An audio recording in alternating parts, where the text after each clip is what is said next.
Welcome to the Joe Verde program, How to Follow Up and Prospect. In this series, Joe is going to talk with you about how you can sell more cars, increase gross, and ensure your success in today's competitive market. Welcome back. Well, did you do your homework, set your goals? You know, if you didn't do that, you really ought to stop the tape and go ahead and do it, because nobody's going to come along and make you successful. You're going to have to actually do this yourself. In fact, I had a question here at the break about my math and everything, and in case I confused anybody, let's go back and talk about the goal setting again. Let's talk about that 5-year goal. Let's talk about how to break it down, and let's talk about what steps you can take with what we've already talked about to help you reach your goals, because this needs to be simple. We don't want anything difficult about this. I was talking about a 10-car person, and I said if you're selling 10 cars now, if that's your average now, and 5 years from now your goal was to be a 30-car person. So that would be our 5-year goal.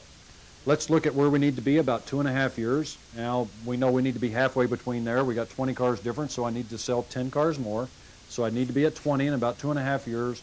And that means in give or take a year, I need to be about 15 cars, give or take. Now, what do I need to do to get from 10 to 15? That's the problem. How am I going to get from here to there using follow-up and prospecting? Well, if we use just a couple of the examples that we've already talked about. Remember the 9 people times 33% times 67%, and that worked out to how many? 2 per week times 4 weeks. That's there's 8 per month right there.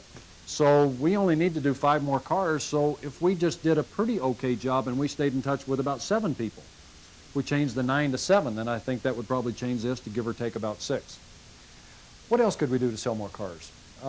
Repeat and referral customers. We said we have an 80% closing ratio, give or take 70 to 80% on repeat and referral customers.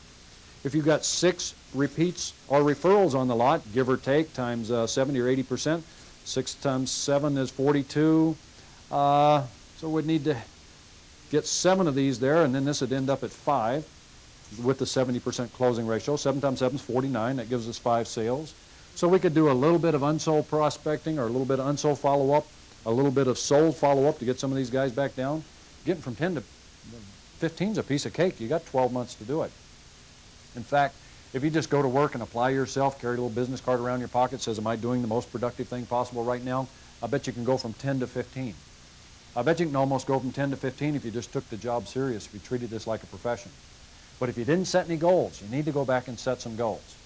On this tape, let's talk about how to prospect. And when you talk about prospecting is probably the most misunderstood subject around. My first 5 years, my manager said, if you remember right, he said, call some strangers, see if they want to buy a car. And he called that prospecting.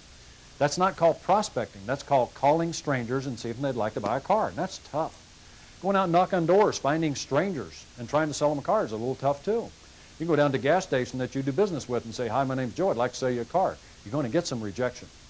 So we don't want any rejection. We want to figure out the quick and easy way to do this. Drop the selling part of prospecting. Prospecting is just meeting people. It's just finding an opportunity to sell a car at some point in the future. It's making friends with people so that when it's time to get one, you're the person that they come see. So pull out your workbook, turn over to page 19, and let's talk about how to prospect. Now, again, on a later tape, we're going to break this down in person, by mail, and by phone. We talk about prospecting now. Let's just talk about what prospecting is and what it isn't. It is not trying to sell a stranger a car. Now, when you're out prospecting, if the conversation turns to cars, don't misunderstand, we switch thinking. And if I'm over at the gas station and I say, hi, I'm Joe, and he starts talking to me, and I sell Fords, and he says, I'm looking for an Explorer. Do you guys have any? Well, yeah, I do. When can you get there? I don't try to sell a car at the gas station. I try to sell an appointment at the gas station to get him over to the lot so that we can sell a car.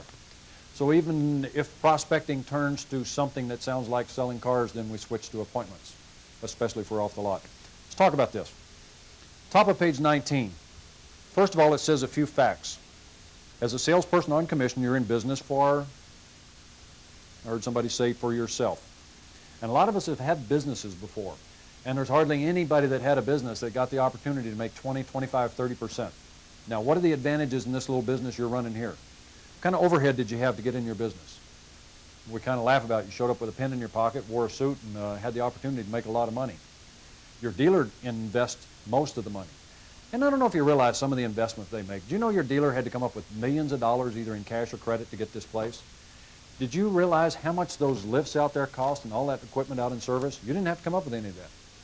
Do you know how much that inventory cost them to go out and buy 100 cars so that you can have 2 or 3 of these white ones just sitting around in case you decide you want to sell one? Do you know how much money they spend on advertising? Do you have any idea what it costs to get a person on the lot? Give or take, it's about $300 to get somebody there. That's a lot. No one of these guys go through the roof when you don't give them presentations, demonstrations. You don't have to come up with any of that. You don't have to buy your desk. You don't have to buy the brochure. You don't have to buy the paperwork that you use. You don't have to pay for the advertising. All you have to do is sell. Now, you can either wait for the dealer to buy you a customer to talk to, or you can go get your own. And we're talking about that guy who made a lot of money selling cars. He waited for the dealer to buy him a customer.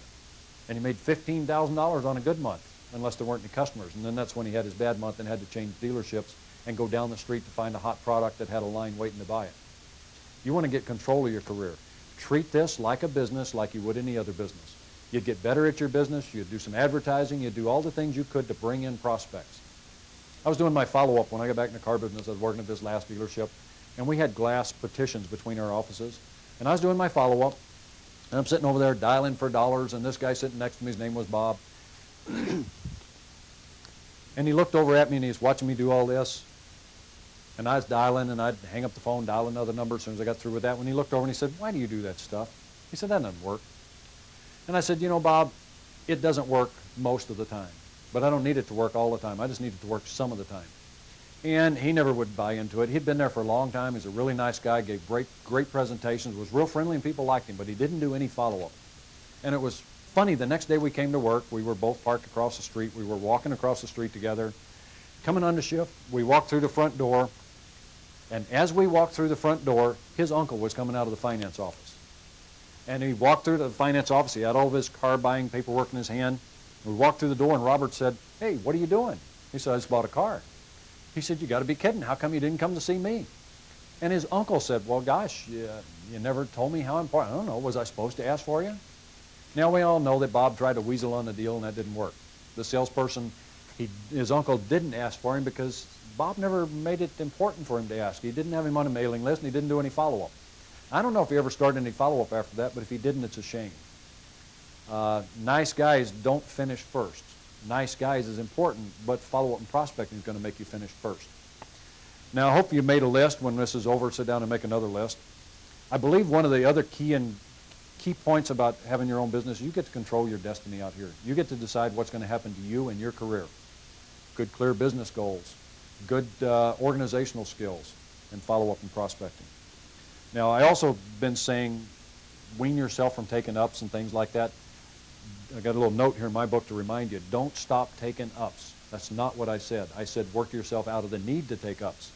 You quit taking ups when you don't have time to take them anymore. I had a salesman go back one time. He said, "Joe said I didn't have to take any more ups." And the sales went like this. You need to build it and keep doing what you're doing, but use that spare time. You've got about 6 hours of spare time. You know, in the old jobs we had, we went to work, and then now and then we got to take a break. In this job, we tend to come to work to break, and now and then we work. All I'm talking about is using one of those, some of that extra time to be productive here.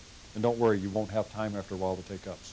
Number 2 there in the middle of the page says, one thing all successful businesses do is what? They all advertise. Of course they have to advertise. In fact, if you stop and think about it, there's a little saying at the bottom of the page, doing business without advertising is like winking in the dark. If you don't advertise, you're the only one who knows you're in business, unless somebody accidentally drives by. The problem is they're not going to accidentally drive by and ask for you. When we talk about the advertising done in our business, the manufacturer advertises. You turn on the TV, you see the ad from Toyota, Ford, Mitsubishi, Infiniti, Lexus. But they're not advertising you, the salesperson there. They're advertising the product. Now, the product advertising is generating some traffic down to your dealership. In fact, I believe your dealer does some advertising. He or she's got their name and lights on the TV or on the radio, or they got the full-page ads going there. They run little liner ads all the time. And again, they're attracting people to the dealership. So the manufacturer does some to get them there. The dealer does some to get them there. But when they get there, you got to flip to see who's going to get them. Or you got to race to see who's going to get them. Or sometimes you flip to see who has to take them. And you're ending up with that walk-in customer again who doesn't like you, know you, or trust you yet. They've just responded to some advertising. You want to do your own advertising, because if you don't, nobody knows you're doing this. Number 3 down here. Prospecting is just advertising. And do any of you do any of that now? Do you have any kind of advertising? You have a mail out that goes out, a newsletter? What kind of prospecting are you doing? At the last place I was a sales manager, we used to put the top salesman's picture in the paper every month. And it was about, I don't know, it was about midway through the month, this salesman came up to me and Armando said, gosh, this is the third car I've sold this month from having my picture in the paper last month. He said, all kinds of people have called me that didn't even know I worked here, didn't realize I grew up here in this town, and they've called me and I've already sold my third car. Now he had about $1,200 made in commissions on this third car total. And I said, that's great. I checked with the newspaper, and for a couple of $100 a month, they'll let you advertise in there and put your own picture. And he said, well, I'm not spending that kind of money. That doesn't make sense. Doing business without advertising is, again, like winking in the dark. You want to make sure that you're getting your name out. A lot of you grew up in the towns that you're in, but nobody knows you sell cars. And there's another reason a lot of us don't do this. We don't prospect, we don't follow up, and we didn't really touch on it before. A lot of us are ashamed to be a salesperson in the car business. We have this little problem up here with it.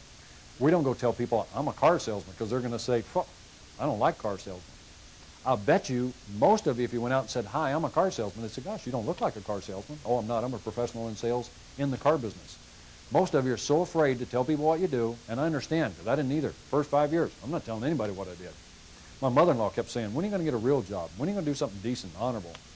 But that was in the old days. We created a lot of the problems. I wasn't a professional in sales. I was a slam dunk artist back then. That's the only thing I was taught how to do. Basically lie, cheat, and steal, and not do any follow-up. That's not what you're doing out here in today's market. You need to become, like we were talking about in the last tape, their friend in the car business. If you are, everybody wants to come down and do business with you. On page 20, top of the page there, it says prospecting is just letting people know.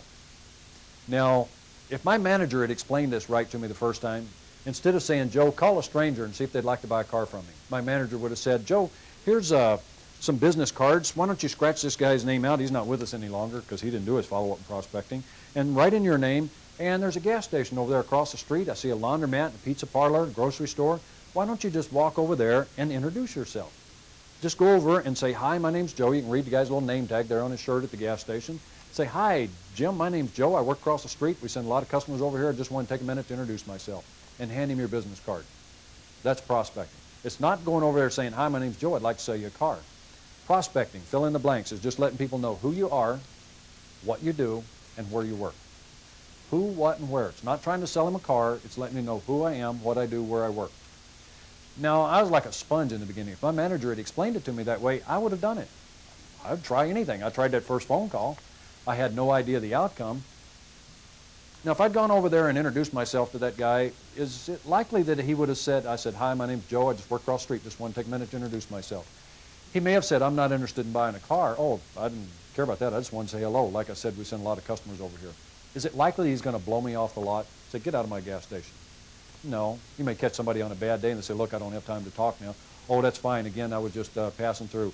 I'll say hello to you next time I'm in. That's all we're talking about. There's hardly any rejection that you could possibly get from that because you're not doing anything. Now, we had a class a few years ago, and there was a salesman, there's a Ford salesman down in San Diego, and in his dealership is here, and he's already the #1 salesman. He'd been selling cars for years and years and years, 30-something. And he's already #1, and then if I remember right, he was selling 20, 25 cars a month, consistently like clockwork, from repeat and referral customers. There's an industrial park across the street from his dealership. And I saw him a few months after class in one of those light industrial parks where you've got printers, things like that, little light industry. And I saw him a couple months after class, and I said, did you pick up any ideas in class? And he said, yeah, you know what? He said, you walked around class holding your business card out there, passing it around. He said, I used to do that when I first started selling cars. I hear a lot of people say, used to. He said, I used to do that, and he said, I thought I would test it next month. He said, in the next 30 days, I walked across the street, little 4-lane street here. He said, and I met everybody in this industrial park over here. He said, for the next 30 days, I walked across the street, told them who I was, what I did, and where I worked. He said, that group across the street bought 12 to 16 cars from me the following month, and I made about an extra $4,500. He said, that was on top of what I normally do here at the dealership. I still did my normal repeat and referral business. He said, in the next 30 days, just from walking across the street, letting people know who I was, what I did, and where I worked, I made more money and sold more units than I've ever made and sold in any single month in my career in the car business. And all I did different was walk across the street and pick up about a $4,500 paycheck that was just laying there all the time. We're missing opportunities left and right. It's not like this stuff is tough. Now, you've got something in common with those people across the street. You work right across the street from them. We're going to talk about cold prospects, hot prospects, and medium prospects after a while. You don't hardly have to do any cold prospecting. If you go across here and say, hi, my name's Joe, I work across the street, you've got a little bit in common there. If you're having dinner and a waiter comes over and you're strangers in the very beginning, but after they bring you your food a couple times, now you're not strangers anymore. So it's easy to prospect, and we'll show you how to prospect and what to say. So number 4, I hope you wrote it down. Prospecting is just letting people know who you are, what you do, where you work. Number 5, prospecting is also easy. This isn't tough. Don't make it difficult. I see a lot of people just get so worked up with the fear of rejection that they never go out and do any of this stuff. Walking across the street is a little more trouble than just standing there, but it's not hard, it's not scary. In fact, don't go talk to people. Find the easiest people to talk to. You go to the bank every week and you deposit your check, you probably talk to the same teller, or you do the ATM machine now. You go to the laundromat, you take your laundry in there, you probably talk to the same person behind the counter. You go to the grocery store to see the same people. You stop in 7-Eleven on your way to work every day and get that cup of coffee. When we say warm prospects, those are all warm prospects. You see them on a regular basis. They recognize you. All you got to do is introduce yourself. A lot of us haven't even done that yet. And it's time to let people know who you are, what you do, and where you work. And again, don't make it difficult. Let's work on the easiest to work with group, and we'll get into those in just a second. 6 there at the bottom of the page on page 20. I got to remind you again and again, nobody else does it. Follow-up and prospecting work, and they're easy because you don't have any competition. Again, it's not like the salespeople down the street are working hard on this. I don't get any prospecting notes from any salespeople in the car business. I do get them from real estate agents. In fact, prospecting is letting them know who you are, what you do, where you work. I don't know about you, but do you get newsletters and little pads of paper from real estate agents? They drop them on your doorstep about every 2 weeks or once a month. We get a few, and there was one that was real consistent. And it's almost annoying in the beginning. I'd go out there and I'd take the notes off the door, and then 30 days later I got another one there, and for about a year I didn't know whose notes I was throwing away. But the funny thing about repetition, after a while you start to recognize the notes. And then I noticed the notes were from a lady named Mary Ann. And it probably took me another 6 months to pay any other attention to the rest of it before I threw it away, and then I noticed she worked for First Team Realty. Then we're going along, bought a new house, needed to sell our house. Who do you think I called? Mary Ann from First Team Realty. Was it a little trouble having somebody drop the notes on our door? Probably. Not any real rejection, nothing big deal, but she let people know who she was, what she did, and where she worked, and she ended up making a sale, all because she prospected. And that's what we need to learn how to do. Page 21, let me try to explain the purpose of prospecting, what we're trying to accomplish. If prospecting is just meeting people, it's just making a contact. In fact, let's start with list prospecting. We were talking about those lease lists, those expiration lists, credit, loan payoff lists. Let's say that you had your manager handed you a list of 1,000 people. Now, technically that list is a cold prospecting list. The only thing you have in common with them is they might be driving your product, but they don't know you. Maybe they bought from your dealership. So I wouldn't work a cold list. We'll technically call this a cold list. It's a good list because they're about to buy, but they don't know you. So the first thing I'd do is I would work a cold list with a mail out. I'd do this by mail the first time. Let's say we mailed out, we sent a little postcard, and in our postcard we said, I may have some great news. Your lease is expiring in about a year. I may be able to get you out of it sooner. If you're interested, call. A little teaser note. What we're trying to do is generate a response. And if you had 1,000 people on a lease expiration list and you send them a little note that says, I may have some great news for you. Our manager, our used car buyer is looking for cars just like yours. If you're interested in trading your car early, give me a call quick. I have a feeling you get some response. Now, I don't know what the response is going to be. I'm just going to pick a number to work with. Let's say that 20 people responded. That means 980 didn't. I guess you could get bummed about the 980, or you can start looking at the positive of this. 20 people responded. Now, from that response, we've made a contact. Now, either one of two things are going to happen. Either they're going to buy, or they don't buy. Now, if they buy, we know that we need to continue with follow-up. We need to put them in our ongoing follow-up program. Well, what if they don't buy?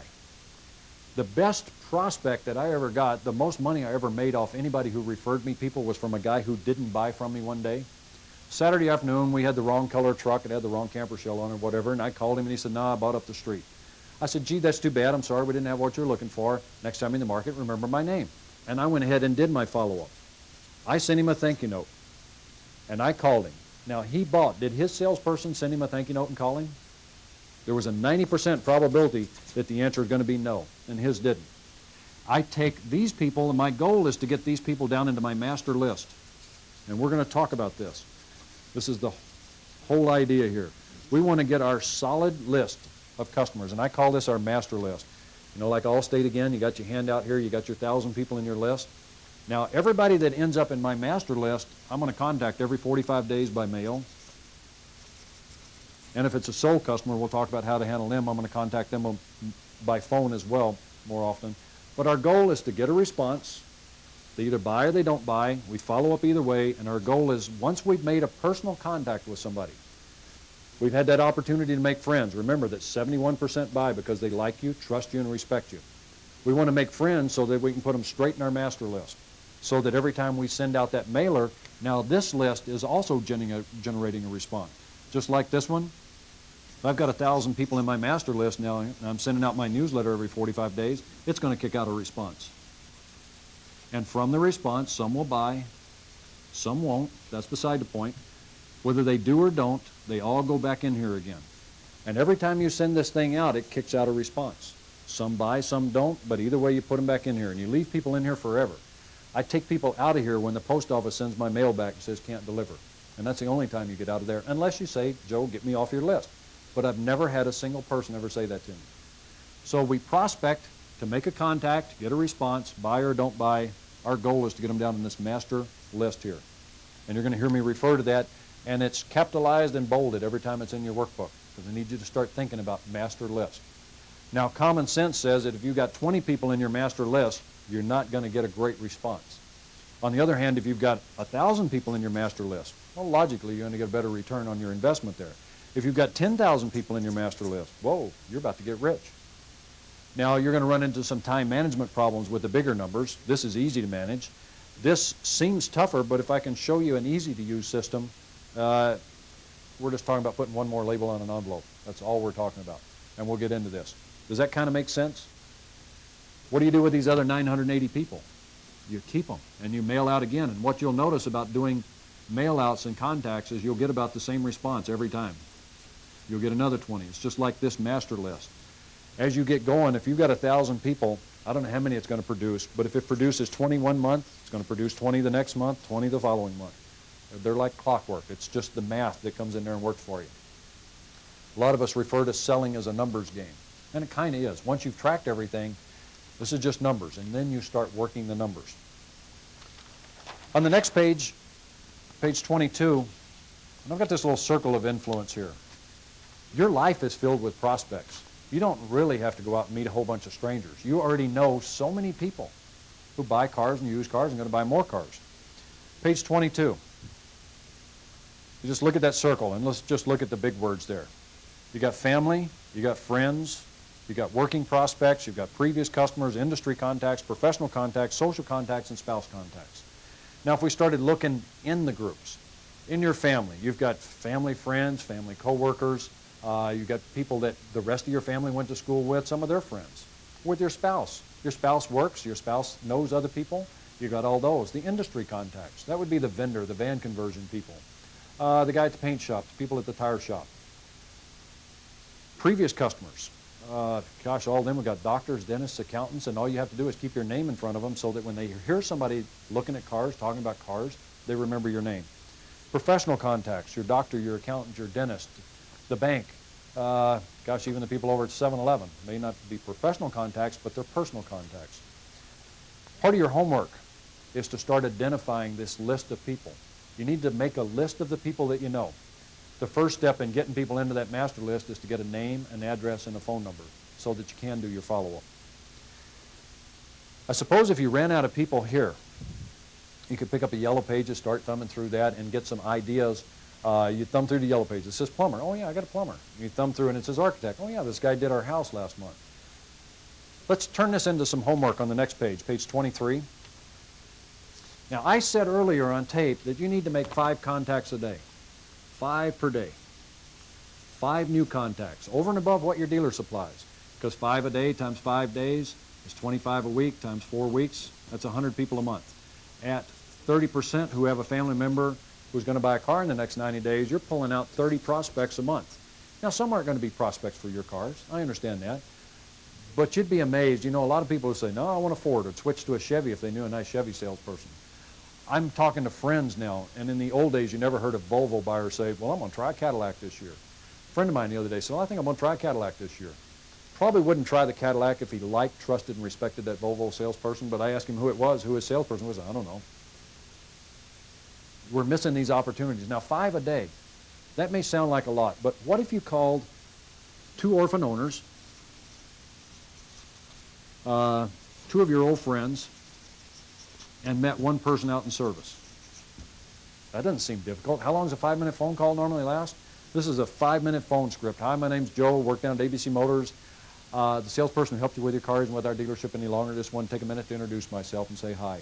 Visit, visit, visit. By the way, do you still have that 96 Firebird that you got from us? No, I traded that off a couple of years ago. Oh, you're kidding. What are you driving now? I'm driving one of these. Great. Did you get it from us, somebody else? I got that one from somebody else. Well, write down my name. If you ever have a problem or need anything, just give me a call. You still have your car serviced here? Oh, yeah, you guys got a great service department. Great. Jot my name down. By the way, while I got you on the phone, how many other drivers, how many other vehicles of the other drivers, who's next in line? This is not tough stuff. This is easy. All you have to do is learn a few words, practice a little bit so that you have the confidence and get rid of the fear. That's the hard part. Page 23, your homework. Make a list of the people you know. And you might want to do this as a group after class because you can generate some extra ideas there. Your family, friends, coworkers, neighbors, professional contacts. Make a list. Your spouse's family, same thing. You and your spouse's friends, high school, bowling, work, old neighbors that you just moved out of that neighborhood 6 months ago. Don't forget those old neighbors still buy cars. Your industry contacts, the bottom, I can get that out soon, the body shop, bankers, the tire store, other vendors that your dealer works with. Page 24, your professional contacts. That's where your doctor, your dentist, your accountant, your attorney, all those other people that you deal with. Your spouse's professional contacts, the same thing. Social contacts, church, Little League, football. Gosh, the contacts are everywhere. Previous customers, bottom of the page, who do they know? Make this homework. It says homework at the top. That means you're supposed to do it before we talk again. Another part of your homework I want to help you with on page 25. Now, we've talked about prospecting. We're going to talk about where to prospect. We're going to get into this list management. We're going to do more of those other things on the next couple tapes. But I'm trying to get rid of the fear of prospecting. It's not trying to sell somebody a car. It's just making friends. It's making a list of people. Once you collect the list, then we'll start doing some mail outs, and I'll show you how to use those. But the first thing you have to do is some lists. Got to come up with the people. Page 25, one other thing I'd like you to think about. It's real easy in this business to waste a day or at least waste a big part of it. When you're standing out there on the lot and you got nothing to do, and somebody told me one time to carry a card in my pocket that says, am I doing the most productive thing possible right now? That's real handy because every time you reach in your pocket to get that cup of coffee change, you reach in there and you know that, well, there's a card. Am I doing the most productive thing? Nope, see you guys, got to leave. You ought to tape one on the backside of your phone where your customers can't see it or on the inside of your follow-up box. We've got to get in the habit of going to work to work. How about making a daily list of activities? Now, if you've got a customer that walks through the door, I know if you've got something scheduled at 9 o'clock, you're not going to do that because the customer's there. But on page 25, it goes from 8 to 8. That's just a half day. It's our normal half-day work schedule. Start writing out and making some commitments on things that you're going to for sure do every day. You can kind of schedule these things out even to a time because you know when you're busy and when you're not busy. Jot things down. I'll give you one tip about my work schedule. I got to work about 15 or 30 minutes early every day. I didn't get there as the bell rang when I got back in the car business. First 5 years, I got there as the bell rang, and my coffee was still in my hand, and I had a newspaper under my arm. When I got back in the car business, made some money, I went to work early so that I could do my prep work ahead of time. When the bell rings, it's time to go to work.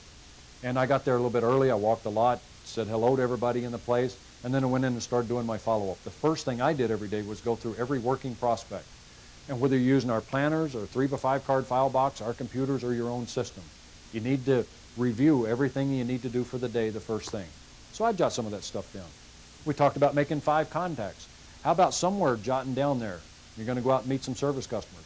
You know, from, 8 o'clock to 10 o'clock, aren't there people standing around out there just waiting for a ride? Plenty of opportunities to meet one of them. We'll talk about what to do and what to say when you go out and meet the service customer.